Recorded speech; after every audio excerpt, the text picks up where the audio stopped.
Muslimun TV.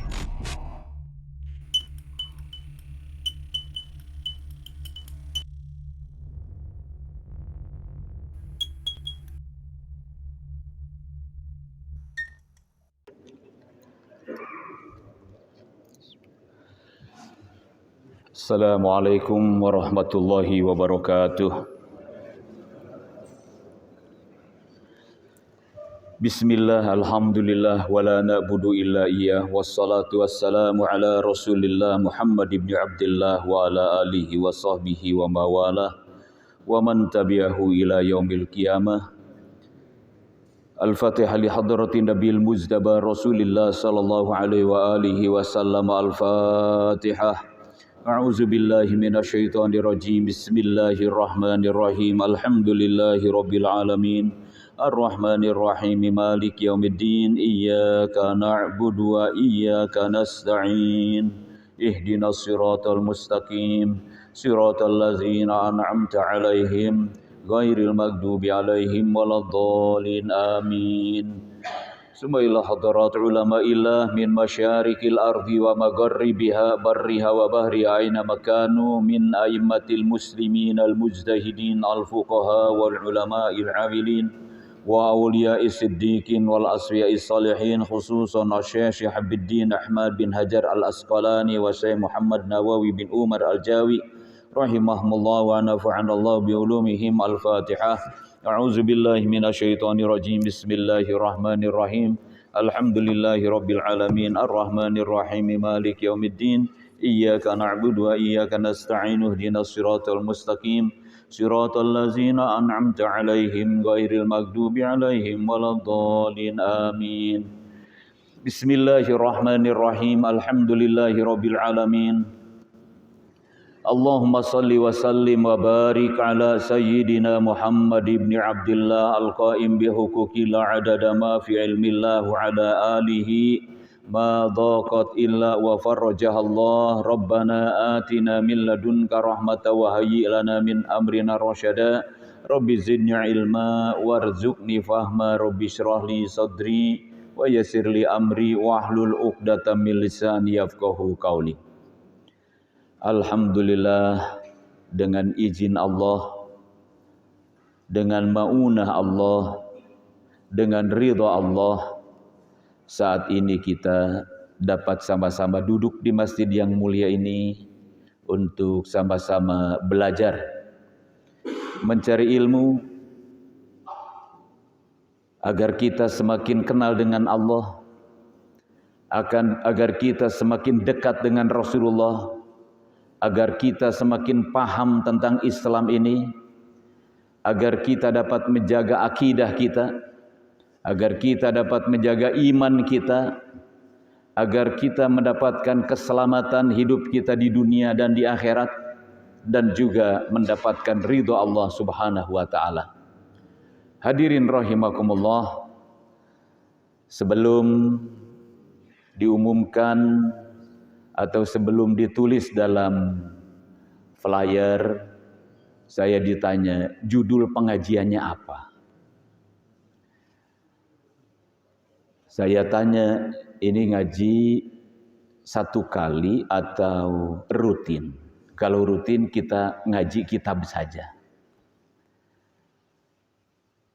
Guru kita semua, guru saya Syekh Abdullah bin Nuh,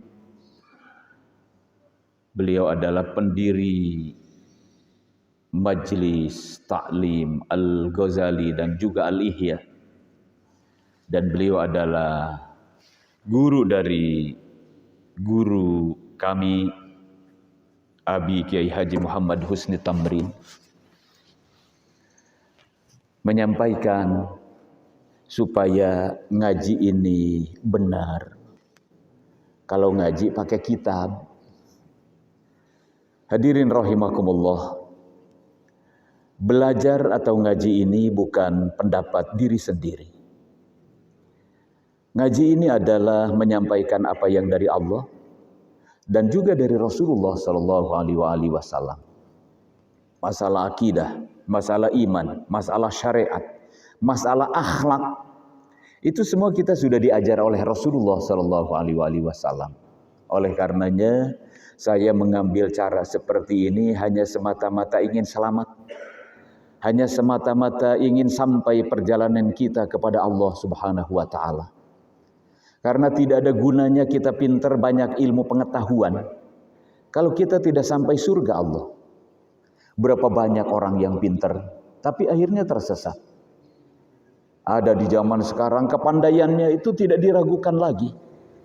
Bahkan mungkin kepandaiannya lebih dibandingkan dengan orang-orang di zaman jahiliyah yang hidup di zaman Nabi SAW, yang mereka merasa lebih unggul hidupnya dibandingkan dengan bangsa-bangsa yang lain. Dari segi ilmu pengetahuan, dari segi bahasa, dari segi ekonomi, dan dari segala macam pergaulan sampai kepada masalah perdagangan. Tapi mereka jahil. Yang dimaksud jahil itu adalah bukan karena bodoh otaknya, bukan mereka tidak punya ilmu, tapi jahil, tidak kenal dengan Allah, tidak kenal dengan apa yang benar dalam hidup ini, yang sesuai dengan aturan Allah dan aturan para nabi dan rasul yang bisa menyelamatkan hidup dia di akhirat. Makanya mereka selalu membangkang kepada Rasulullah SAW. Nah, kita belajar, kita ngaji, jangan sampai seperti itu bapak-bapak, ibu-ibu. Karena tanda orang yang bertakwa itu adalah sami'na wa ata'na. Saya dengar atau kami dengar dan kami taat. Mendengarkan siapa? Mendengarkan Allah dan Rasulnya. Taat kepada siapa? Taat kepada Allah dan taat kepada Rasulnya. Jadi ngaji ini bukan sekedar ingin tahu, bukan sekedar pintar, bukan sekedar ingin banyak ilmu, tetapi bagaimana dengan belajar, dengan ngaji memperkuat akidah, memperkuat iman, meningkatkan ketakwaan, menambah kekuatan iman Islam kita, dan kita ujung-ujungnya taat kepada Allah, kepada Rasulullah Sallallahu Alaihi Wasallam, sehingga cara hidup kita, amal kita, akhlak kita dalam segala macam kehidupan kita ini diridhoi oleh Allah, dibenarkan oleh Rasulullah Sallallahu Alaihi Wasallam. Itu yang paling penting. Makanya mari kita senantiasa memperbaharui niat kita. Seperti kata Nabi Sallallahu Alaihi Wasallam dalam pembahasan saat ini, saya mengambil dari kitab Nasaihul Ibad mulai dari bab yang keempat. Sebab beberapa tahun yang lalu kita sudah mulai sebenarnya. Berapa tahun yang lalu ya? Dari mulai corona berhenti ya? Dari mulai COVID, berarti sudah lebih dari 3 tahun. COVID 19, 20, 21. 20, 21 saja sudah 2 tahun, sekarang 22. Berarti sudah 3 tahun yang lalu. Alhamdulillah hari ini kita bisa mulai kembali. Mari kita luruskan niat kita, mari kita sempurnakan niat kita, mari kita ikhlaskan niat kita supaya tadi hidup kita ini dapat ridho Allah sampai kepada Allah Subhanahu wa taala. Al-babur rabi, bab yang keempat, fihi sab'un wa salasuna mau'izatan. Mudah-mudahan dalam pertemuan yang bakal datang semuanya kita sudah punya kitab. Supaya kalau kuliah saja wajib bawa buku atau punya buku. Masa ngaji ingin kenal dengan Allah tidak punya buku, tidak punya referensi. Di dalamnya ada 37 nasihat, sama niatu akhbarin, 8 hadis Nabi, wal baqi athar, sedangkan sisanya adalah nasihat-nasihat para sahabat dan para ulama. Ini di dalam bab yang keempat ini. Al-maqalatul ula, maqalah yang pertama, ruya an Rasulillah sallallahu alaihi wasallam, diriwayatkan dari Rasulullah sallallahu alaihi wasallam annahu qol, beliau bersabda li Abi Dzarrin Al-Ghifari radhiyallahu an. Beliau bersabda kepada Sayyidina Abi Dzarin Al-Ghifari radhiyallahu an. Abu Dzar Al-Ghifari adalah salah seorang sahabat yang sangat dekat dengan Nabi sallallahu alaihi wasallam, seorang yang sangat sayang dan cinta serta setia kepada Rasulullah sallallahu alaihi wasallam, dan beliau adalah orang yang sangat mendengarkan apa kata orang tuanya sehingga beliau dimuliakan oleh Allah. Ada sebuah kisah satu saat Rasulullah bersama para sahabat, termasuk beliau diantaranya yaitu Abi Dzar Al-Ghifari, sedang berjalan. Perjalanan di zaman dulu beda dengan zaman sekarang. Sekarang apalagi di Indonesia tidak terlalu panas, banyak pohon.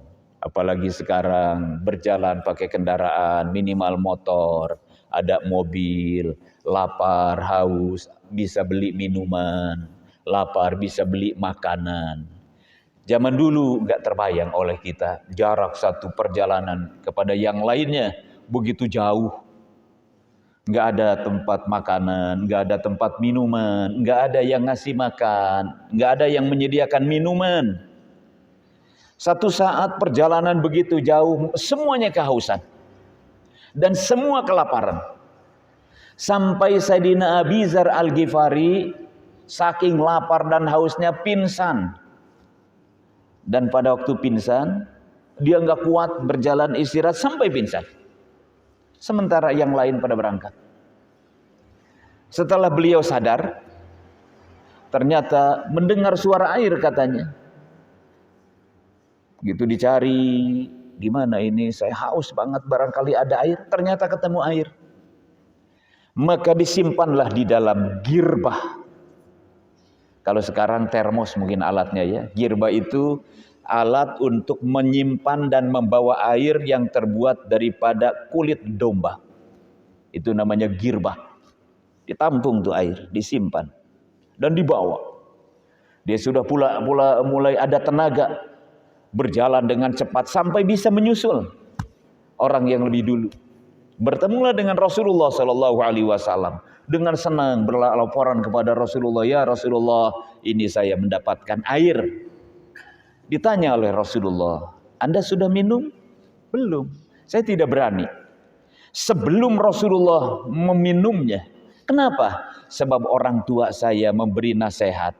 Kamu tidak boleh makan dan minum sebelum Rasulullah sallallahu alaihi wasallam makan dan minum. Padahal dalam keadaan lapar, padahal dalam keadaan haus. Begitulah adab beliau, Abi Dzar Al-Ghifari. Kalau ditanya kira-kira bapak-bapak, ibu-ibu zaman sekarang ada nggak orang yang seperti itu? Nggak ada ya. Zaman sekarang cenderung anak melawan, membangkang kepada orang tua, bahkan adabnya sudah sangat jauh. Jadi memang kita susah sekali mengejar kemuliaan para sahabat Nabi. Mengejar keutamaan mereka itu sangat susah sekali. Karena satu saja di antara adabnya yang luar biasa seperti itu. Itulah adab Abi Dzar Al-Ghifari radhiyallahu anhu. Kata Nabi kepada beliau, di sini terangkan wasmuhu Jundub bin Janadah. Namanya adalah Jundum bin Janadah. Kalau Abi Dzar Al-Ghifari, kita sekarang banyak mendengar nama itu. Bahkan ada masjid di sini ya, Masjid Al-Ghifari. Dan banyak anak-anak dikasih nama Abi Dzar Al-Ghifari. Mungkin saja tafaulan, optimisme dari cerita Abi Dzar Al-Ghifari seperti itu, mudah-mudahan anaknya mempunyai akhlak seperti beliau. Bagi mereka yang tahu. Kata Nabi, ya Abu Dzar, hai Abu Dzar, jaddidis safina fa innal bahra amik. Hai Abu Dzar, perbaharui olehmu safinah kamu, bahtera kamu, perahumu. Yang dimaksud adalah niatmu, karena lautan kehidupan sangat dalam. Dalam hidup ini setiap orang punya keinginan dan punya niat. Tapi berapa banyak orang dalam perjalanan melakukan sesuatu dari niat yang baik, akhirnya nyimpang. Bapak-bapak, ibu-ibu hadir di sini. Jaga niat kita. Sebab Allah menilai setiap amal sesuai dengan niatnya. Kita sudah tahu semua. Kata Rasulullah, innamal a'malu binniyat. Sesungguhnya amal-amal itu dinilai tergantung bagaimana niatnya. Dan Allah Subhanahu wa taala akan menyampaikan target perjalanan hidup kita ini sesuai niat kita. Kalau niatnya bagus, sampainya bagus. Kalau niatnya tidak bagus, niatnya sampainya tidak akan bagus. Kalau niatnya ibadah lillahi ta'ala karena Allah Subhanahu wa taala akan sampai kepada Allah. Tapi kalau niatnya karena manusia, sebaik apapun amalan manusia seperti ibadah, seperti sedekah. Zohirnya bagus. Misalnya ini masih dibangun. Oh, saya ingin memberikan sedekah ini nih. Lampu nih.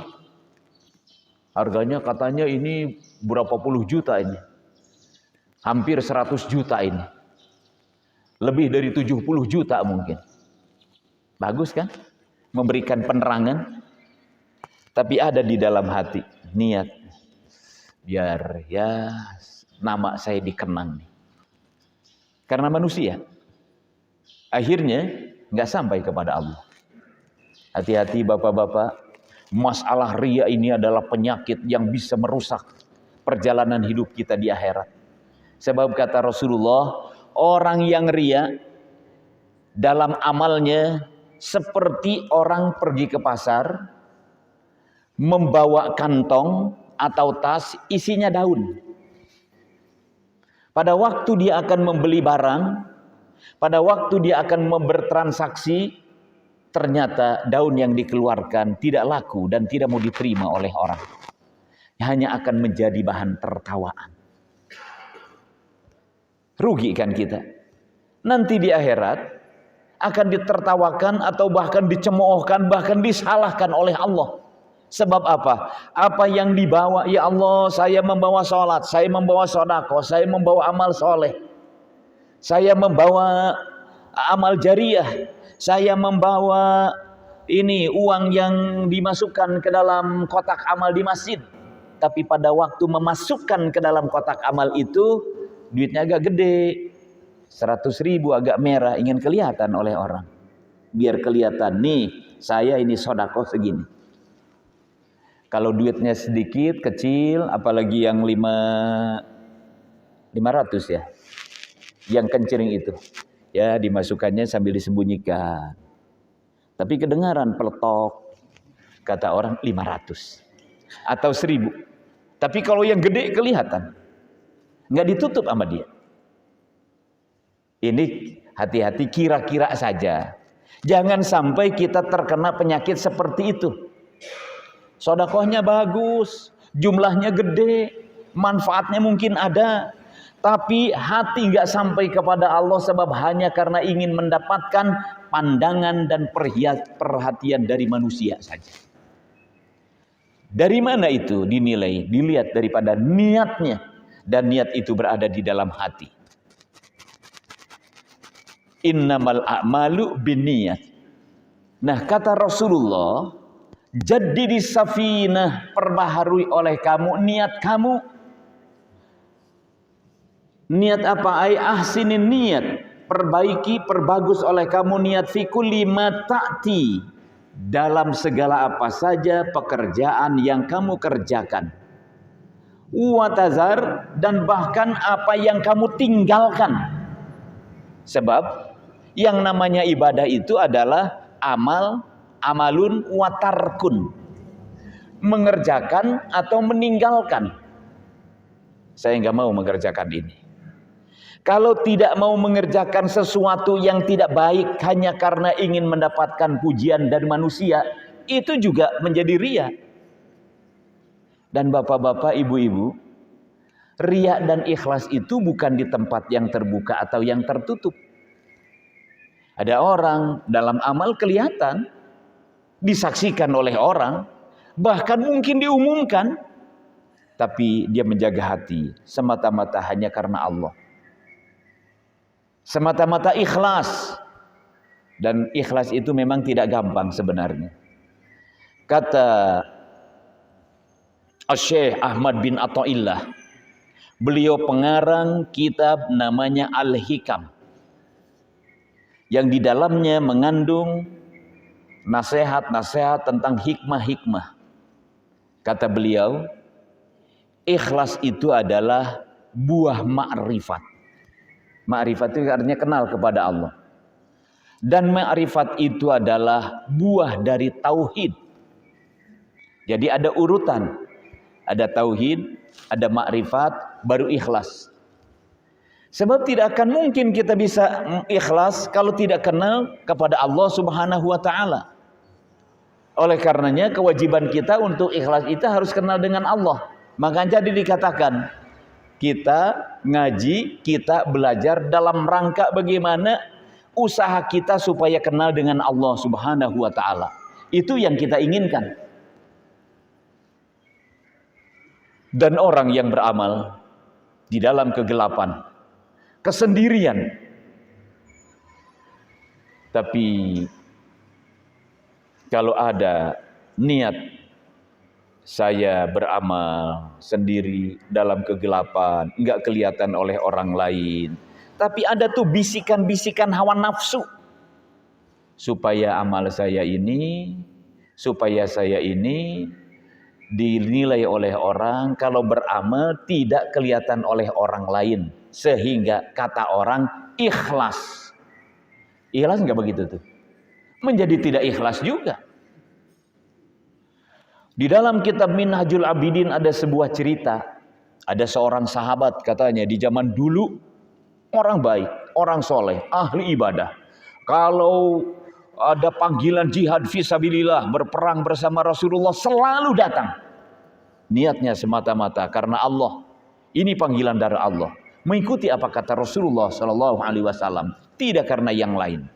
Tapi satu saat dia ada bisikan-bisikan, kalau kamu ini ada panggilan jihad fisabilillah nih, sekarang kamu jangan sampai ketahuan orang. Datang kamu ke medan tempur, tiba-tiba sudah berada di tengah-tengah, kamu bersembunyi, jangan sampai kelihatan. Ini kenapa ya nafsu kok mengajak saya seperti ini nih? Biasanya nggak begitu, saya dipanggil langsung saja jalan. Langsung saja datang. Tapi tiba-tiba ada bisikan nafsu. Membuat, mendorong, mendesak seperti itu. Direnungkan oleh dia. Kenapa begini nih? Ternyata nafsu mengajar. Ternyata nafsu menggiring. Supaya kamu ikut berjuang fisabilillah. Datang ke medan tempur. Tidak ketahuan oleh orang. Tiba-tiba kamu mati. Dan nafsu mengatakan nanti kamu akan dinilai oleh orang bahwa kamu adalah orang yang ikhlas. Kata orang nanti kamu adalah orang yang ikhlas. Sebab tidak ingin ketahuan oleh orang. Sebab tidak ingin dinilai oleh orang. Sebab masuknya juga diam-diam, nggak ingin dipandang oleh orang. Nanti kalau kamu mati, kata orang ikhlas. Yang demikian ikhlas nggak? Jadi nggak ikhlas juga. Jadi bagaimana itu ikhlas? Kata Rasulullah SAW, orang yang mendapatkan afiyah, orang yang dijaga hatinya untuk tetap hanya bergantung kepada Allah Subhanahu Wa Taala saja. Nah, bapak-bapak, ibu-ibu, ternyata ikhlas itu nggak gampang. Belum tentu orang yang mengerjakan sholat tahajud di malam hari, di kegelapan malam, nggak ketahuan oleh orang, dia dalam keadaan sendiri, itu ikhlas juga belum tentu. Sebab ikhlas seseorang akan senantiasa diganggu oleh hawa nafsu. Sedekah bersembunyi-sembunyi, nggak ketahuan oleh orang. Kalau memberi, bilang kepada panitia di masjid, jangan diumumkan ya nama saya. Tapi hati itu ngomong tetap ingin ketahuan oleh orang. Bilang nafsu berbisik supaya kamu dibilang ikhlas, nggak mau riya, nggak mau ketahuan oleh orang, tidak ikhlas juga. Sebab keadaan dia seperti itu tetap ingin dinilai oleh orang. Makanya bapak-bapak, ibu-ibu, mari kita matangkan ilmu kita ini, mari kita matangkan ngaji kita ini, supaya kita nyambung dengan Allah Subhanahu wa ta'ala. Kita ini ahli masjid, bukan orang-orang biasa yang kalau ngaji pesan kepada kiainya, kalau ngaji rame ya, biar lucu ya. Bapak-bapak, ibu-ibu, saya kadang-kadang malu ya, malu sendiri kalau mendengarnya pun ada seorang kiai ingin dibilang hebat, bercerita tentang Eyang Surya Kencana. Yang Surya Kencana diceritakan, ingin dibilang kalau dia serba tahu. Kalau Eyang Surya Kencana itu adalah turunan manusia dan turunan jin. Badannya gede luar biasa. Kalau dia duduk, pantatnya ada di Gunung Salak, kakinya ada di Pasar Bogor. Dalam pikirnya, ini benar atau enggak nih? Ada makhluk atau ada jin yang segede itu? Raksasa juga enggak segede itu kayaknya. Kalau itu pun ada ya. Nah, ini hal-hal yang seperti ini. Ada seorang kiai di kampung ya, saya mendengar nih, menceritakan tentang satu keberkahan. Katanya kalau kiai itu, didatangi kiai itu berkah luar biasa. Satu saat katanya kiai itu datang, undangan ke rumah seseorang. Kiai itu ingin buang air. Ini bapak-bapak, ibu, maaf, hanya sekedar kalau bercerita gue yang agak rasional kan. Dia bilang, oh, udah nggak apa-apa Kiai, di sini nggak ada kamar mandinya jelek. Kiai, kalau kata orang Sunda ya modalnya di kamar aja, buang airnya di kamar aja. Udah nggak apa-apa, berkah kalau tai Kiai mah katanya. Nih, nggak ada dasarnya bahwa itu ada keberkahan sampai akhirnya dan luar biasa itu. Kiai itu buang airnya katanya segede tampayan. Tahu tampayan? Tempat air, tempat menampung air, dan begitu dilihat itu jadi emas katanya. Dalam pikir, saya nggak bisa terima tuh cerita yang seperti itu tuh. Kalau sampai ada kiai seperti itu, saya mau mengundang kiai setiap hari, saya ngasih, mau kiai datang, sekali datang, setiap hari 1 juta, 1 juta, 1 juta, 1 juta. Sebab apa? Kita akan mendapatkan emas segede tampayan. Nah, cerita-cerita yang seperti ini masyarakat dini dan benini bobokan.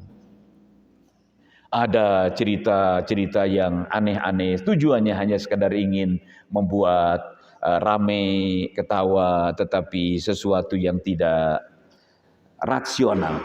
Baik, kita lanjutkan. Ini masih ada waktu ya.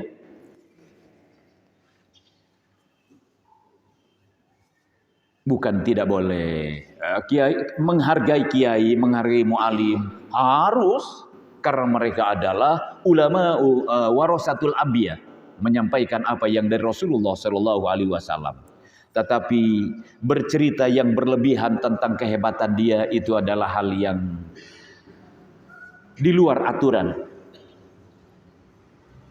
Baguskan niat kamu dalam segala apa saja yang kamu buat dan yang kamu tinggalkan. Liyahsulalakal ajru, agar sampai kepadamu pahala, wan najatu, dan keselamatan, min azabillahi ta'ala, dari azab Allah subhanahu wa ta'ala.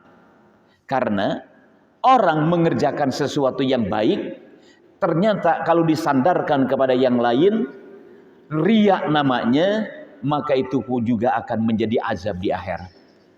Sebab apa? Perbuatan itu gak ada nilainya di sisi Allah. Wa katabal Imam Umar Al-Faruq, dan menulis Al-Imam Umar Al-Faruq ila Musa Al-Ash'ari radhiyallahu anhuma, man khalasat niyatuhu kafahu Allahu ma bainahu wa bainan nas.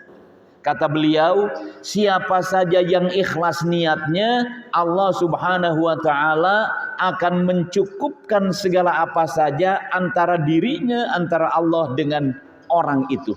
Artinya dengan niat baik segala sesuatu akan sampai kepada Allah Subhanahu wa taala, dan niat yang baik Allah akan memberikan segala macam kebaikan. Wa kataba Salim bin Abdullah bin Umar Al-Khattab ila Umar bin Abdul Aziz radhiyallahu anhum, "I'lam ya Umar, ketahuilah olehmu hai Umar, anna aunallah, bahwa pertolongan Allah Subhanahu wa taala lil abdi, bagi setiap hamba, biqadri niyatihi, akan diukur sesuai dengan kadar niatnya. Semakin ikhlas, semakin baik, maka kadar pertolongan Allah semakin tinggi. Apalagi bapak-bapak, ibu-ibu, sekarang kita ini dalam masa perjuangan umat Islam di Indonesia dan di seluruh dunia. Tapi kenapa dalam perjuangan umat Islam ini selalu patah dan habis di tengah jalan, tidak sampai kepada tujuannya, akhirnya gagal? Di dunia, di mana-mana semuanya. Di mana perjuangan umat Islam yang sukses? Sekarang belum. Di Palestina umat Islam menghadapi Yahudi yang kecil, yang sedikit saja, selalu gagal. Dan di Indonesia umat Islam yang katanya jumlahnya 85% selalu gagal. Sampai umat Islam sekarang tidak berkuasa. Pemimpin-pemimpin hampir tidak ada yang berpihak kepada umat Islam. Bahkan membuat undang-undang selalu merugikan negara dan umat Islam. Sampai sekarang masalah kemaksiatan didukung, dan yang mendukung adalah diantaranya para pejabat. Sekarang sedang rame undang-undang apa tuh yang sekarang sedang rame? Di mana suara umat Islam? Kenapa seperti itu? Sebab masalah hati, masalah niat yang tidak kuat, yang tidak sepenuhnya karena Allah. Bahkan berjuang, ditimbang-timbang, dipikir-pikir nanti bagaimana kata orang, nanti kita dituduh bagaimana dan sebagainya.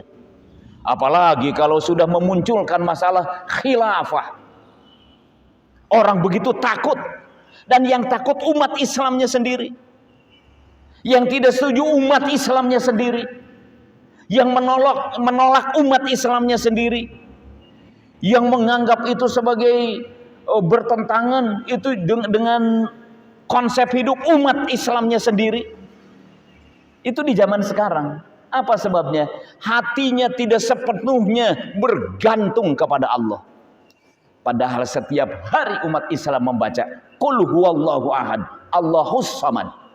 Katakan olehmu, Allah ahad, satu, Allahus samad, dan Allah satu-satunya tempat bergantung. Tapi hidup ini terlalu banyak bergantung kepada makhluk ternyata. Segala apa saja dinilai bagaimana makhluk. Allah Subhanahu wa taala diketepikan, disampingkan, ditinggalkan, enggak diingat. Dalam setiap sholat kita membaca surat Al-Fatihah, Iyyaka na'budu wa iyyaka nasta'in. Hanya kepadamu ya Allah aku beribadah, kami beribadah. Ibadah itu kan bukan sekedar sholat saja. Sebab ibadah ada dua, ada ibadah mahdoh, ada ibadah yang sir. Ibadah mahdoh adalah yang syariatnya, yang tata caranya sudah dicontohkan oleh Rasulullah, yang seperti itu dengan aturan dan syariatnya dan juga syaratnya, seperti sholat. Hanya kepadamu ya Allah. Tapi ada ibadah-ibadah yang bentuk yang lain. Ngaji ini adalah ibadah dan kewajiban.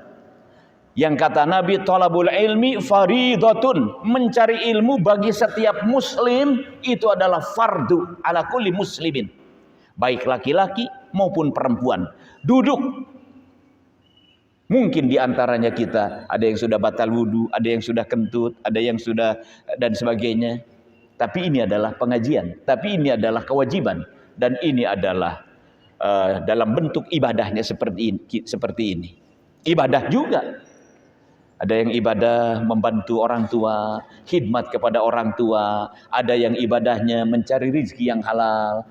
Bahkan anak-anak belajar di sekolah itu juga bentuk ibadah bagi mereka kalau niatnya untuk mengenal ilmu, untuk mencari ilmu dan ingin kenal dengan Allah Subhanahu wa taala. Jadi nggak ada ilmu dunia dan nggak ada ilmu akhirat. Sebenarnya ilmu fisika, ilmu kimia, ilmu matematik dan sebagainya itu adalah ilmu tentang sunnatullah. Hanya ada yang fardu kifayah, ada yang fardu ain. Belajar ilmu kedokteran baik tidak? Baik, bagus dan harus.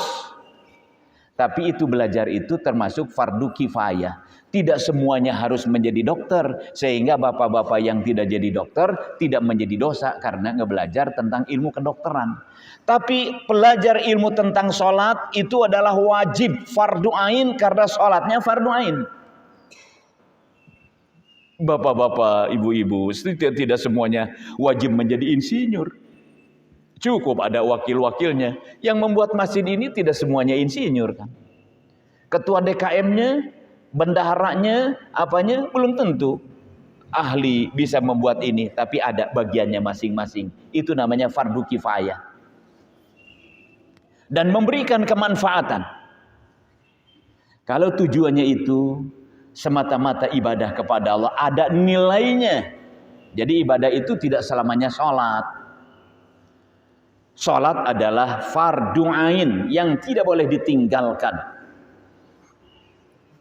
Kita lanjutkan. Kata diri dikatakan inna aunallahi lil abdi biqadri niyatihi, sesungguhnya pertolongan Allah Subhanahu wa taala untuk setiap hamba diukur dengan kadar niatnya. Maka dalam berbuat apa saja luruskan niat kita. Kenapa para ulama di zaman dulu mereka sukses datang ke Indonesia? Kalau menurut sejarah pada abad ke-7, sejak zaman Khalifah Utsman bin Affan, awal abad ke-7 datang ke Indonesia. Di Indonesia belum kenal Islam. Agama yang dianut oleh bangsa Indonesia animisme, dinamisme dan sebagainya. Kemudian baru datang yang lain-lain. Kristen datang, dibawa oleh Belanda. Protestan dan sebagainya dibawa oleh Portugis dan sebagainya. Kalau sekarang Islam dibilang bahwa Islam itu bukan agama asli Indonesia, agama yang lain juga nggak asli, nggak ada yang asli ya. Bahkan Islam lebih dulu datang dibandingkan Kristen. Sebab Islam datang ke Indonesia pada abad ke-7. Kristen dibawa oleh siapa? Oleh penjajah Belanda, oleh yang lain-lain. Kemudian sedangkan Islam datang lebih dulu. Maka ketika penjajah Belanda datang ke Indonesia, umat Islam sudah ada. Di Maluku sudah menjadi nama Maluku. Muluk dari nama Arab, artinya muluk kerajaan. Jadi kita jangan dikocokkan dengan seperti itu. Kan sekarang umat Islam dituduh tuh, terus saja Islam ini bukan, tidak masuk budaya Indonesia, sebab Islam itu ada dari Arab, datang kemudian dan sebagainya. Di mana ada agama yang ada sekarang berasal dari Indonesia? Enggak ada. Semua dari luar.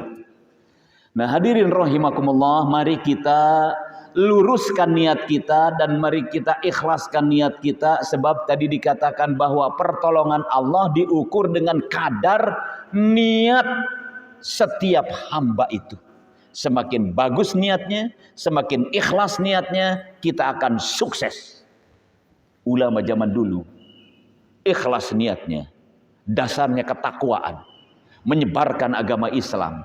Dari Indonesia yang tidak kenal dengan Islam, tersebar Indonesia dari Sabang sampai Merauke. Sampai dulu katanya, ini yang menilai orang luar nih, bahwa umat Islam di Indonesia dulu 99%. Dari mana saya tahu? Ketika saya tinggal di Singapura, ketemu dengan seseorang, orang tua yang waktu itu umurnya 76 tahun. Tahun itu 2000, kalau sekarang masih hidup berarti umurnya berapa tuh?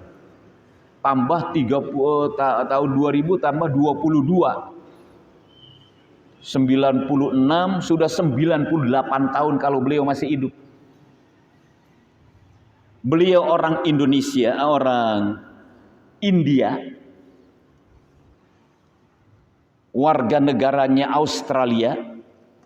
Saya ketemu di Singapura dan beliau katanya dulu pernah ke Indonesia dan beliau tertarik. Agamanya waktu itu bukan Islam. Agamanya Sing, orang India yang pakai ubal-ubal itu. Saya membaca sejarah dan saya melihat perkembangan agamanya yang lain, tapi dia senang dengan Islam. Sampai akhirnya dia masuk Islam. Perjuangan untuk masuk Islamnya luar biasa. Sudah punya suami dan punya anak 6. Ketahuan kalau dia ini suka Islam.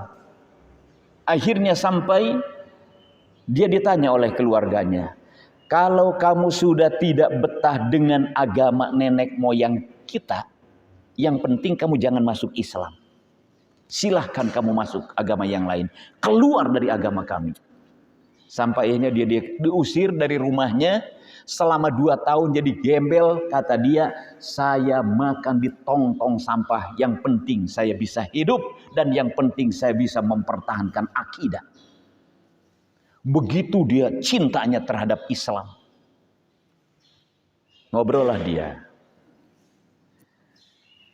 Dia bilang, ngobrol. Dalam bahasa Indonesianya sih kira-kira. Dia mempertanyakan, kemana peranan dan perjuangan umat Islam yang ada di Indonesia? Saya tahu dulu dan saya membaca sejarah. Saya memantau Indonesia sebagai negara yang banyak umat Islamnya 99%. Dia bilang, itu orang luar tuh. Yang memantau terus. Yang sekarang prosentasenya semakin berkurang. Rame akhir-akhir ini di Cianjur katanya begitu masif pemurtadan katanya. Bahasanya bahasa Sunda tapi isinya tentang Kristen. Kan begitu tuh. Umat Islam ya di kota seperti di kita di kota di kita ini nih aman. Tapi kampung bapak-bapak, ibu-ibu, saya membuat masjid di kampung. Ternyata di kampung itu memang benar-benar menjadi incaran. Yang paling dulu akan masuk adalah Ahmadiyah. Sebab itu yang paling gampang mereka menganggap seolah-olah Islam. Jadi kita jangan terlalu aman makanya di kota nih. Sebab di luar umat Islam sedang dikejar, sedang digerogoti. Mereka orang-orang miskin digarap supaya keluar dari agama Islam. Dan kelihatan benar atau tidak, tapi yang jelas begitu banyak berita-berita tentang bagaimana kondisi Cianjur yang dulu terkenal Cianjur itu adalah kota santri. Sampai slogannya, sampai falsafahnya juga, dan nama logo Cianjur adalah Mamaos, gambarnya kitab terbuka, Al-Quran terbuka. Artinya santri yang suka membaca, suka ngaji, sekarang diganti jadi ayam jago. Sebab memang sukanya bupatinya seperti itu. Ditinggalkan itu. Di kiri kanan, di dalamnya ternyata digerogoti. Kenapa seperti itu? Karena masalah niat yang terus dibiarkan. Nah inilah bapak-bapak, ibu-ibu, mudah-mudahan pengajian kita diberkahkan oleh Allah, diberi ilmu yang bermanfaat, diridhoi oleh Allah, dan mudah-mudahan kita diberikan sehat walafiat, panjang usia, panjang umur, dan istiqomah. Subhanakallahumma wa bihamdika asyhadu an la ilaha illa anta astaghfiruka wa atubu ilaik. Alhamdulillahirabbil alamin. Assalamualaikum warahmatullahi wabarakatuh.